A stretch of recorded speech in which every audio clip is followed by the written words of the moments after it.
الان جوانان ما در رشته پزشکی به نقطه اوج فناوری پزشکی رسیدن، سلولهای بنیادین رو کشف کردن. سلول بنیادین میدونید چیه؟ یعنی سلول پایه بدن هر فرد.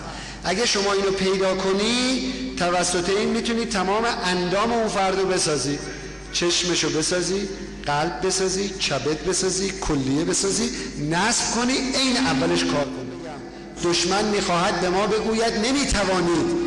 ما باید بلند فریاد بزنیم که جوانان، ملت ایران، ما میتوانیم.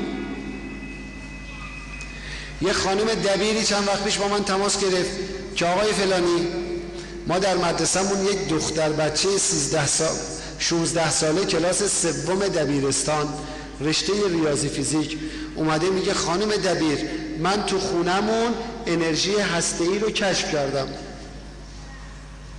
اینو یه کاریش بکن. من گفتم آقا تو مدرسه جلسه بذارید یه مقدار سوال کنید ببینید چقدر جدی است. جلسه گذاشتن، پرسیدن، دیدن مثل این که جدی است، خبر دادن. من زنگ زدم به رئیس سازمان انرژی هسته‌ای، گفتم آقای عزیز یه دختر خانم دبیرستانی یه همچین حرفی میزنه، شما بررسی کنید، اگر صحت داره حمایتش کنید. دعوت کردن دانشمندان هسته‌ای ما که متوسط سنشون کمتر از 25 سال است، نشستن جلسه گذاشتند.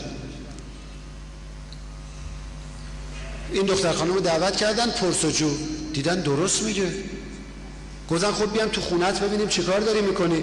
اومدن در منزل، دیدن این دختر بچه سوم دبیرستان با کمک برادر بزرگترش رفته یه سری قطعاتی رو از بازار گرفته به هم نصب کرده، واقعا انرژی هسته‌ای تولید کرده.